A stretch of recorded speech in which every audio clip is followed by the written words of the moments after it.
আমি রবীন চট্টোপাধ্যায়, তারকেশ্বর পঞ্চায়েত সমিতির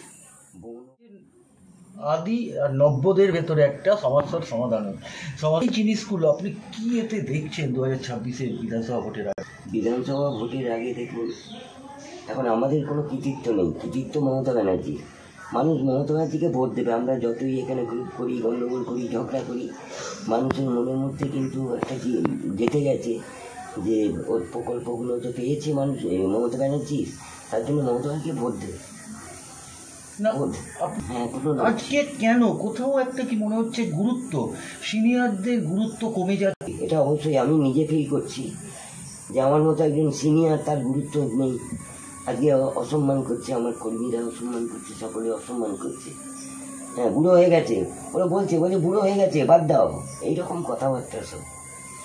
হ্যাঁ, এই জবরদখল এই বয়স্ক লোকেদের যারা মমতা বন্দ্যোপাধ্যায় খারাপ লাগছে। কারণ একটা ব্যাপার হচ্ছে, আমরা নিঃস্বার্থভাবে দল করি এবং একটা শ্রেণী আছে যারা ত্রিপল চায় না, চাল গম চায় না, বার্ধক্য ভাতা চায় না, তারা দলটাকে ভালোবাসে, তারা একটু সম্মান চায়।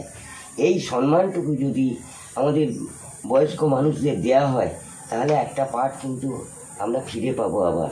নাহলে কিন্তু ওরা বিচ্ছিন্ন হয়ে যাবে। ওদিকে ডাকা হচ্ছে না, মিটিংয়ে ডাকা হচ্ছে না, বলা হচ্ছে না। হ্যাঁ, অসম্মান, তাদেরকে সরিয়ে দেওয়ার প্রচেষ্টা চলছে, ভেতরে ভেতরে গ্রুপবাজি করে সরিয়ে দেওয়ার প্রচেষ্টা।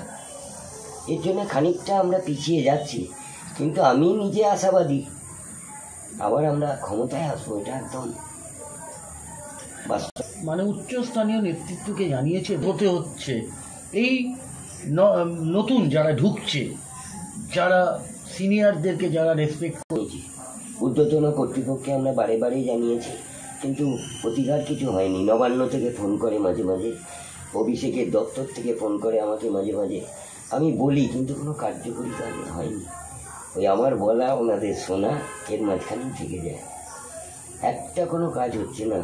যেটা হচ্ছে যে আগামী 26-এ যে আমরা মানে ভীষণভাবে অনেক ভোটে জয়লাভ করবো। আমরা মিটিংয়ে গিয়ে বলছি 26-এ আমাদের গ্রামেন্দ্র সিংহ রায় জিতবে, কিন্তু ক্ষেত্রটা তো তৈরি করতে হবে আমাদের। সেইটা যদি তৈরি না করতে পারি, তাহলে মুখে বলে তো লাভ নেই। সব থেকে হচ্ছে জনসংযোগ বিচ্ছিন্ন হয়ে গেছে এইসব ছেলেরা। আমি একটা বিশ্বাস করি যে মানুষই ভগবান, মানুষই শেষ কথা।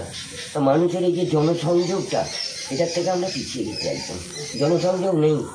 আজকে আমি সদস্য হয়ে গেছি বলে আমি আঙুল তুলে কথা বলছি, ভোটের সময় হাত জোর করেছি, এখন আঙুল তুলে কথা বলছি। এইখানে অনেকটা মানুষ বিরূপ হচ্ছে। মানুষকে কাছে টেনে নিতে হবে, মানুষকে ভালোবাসতে হবে।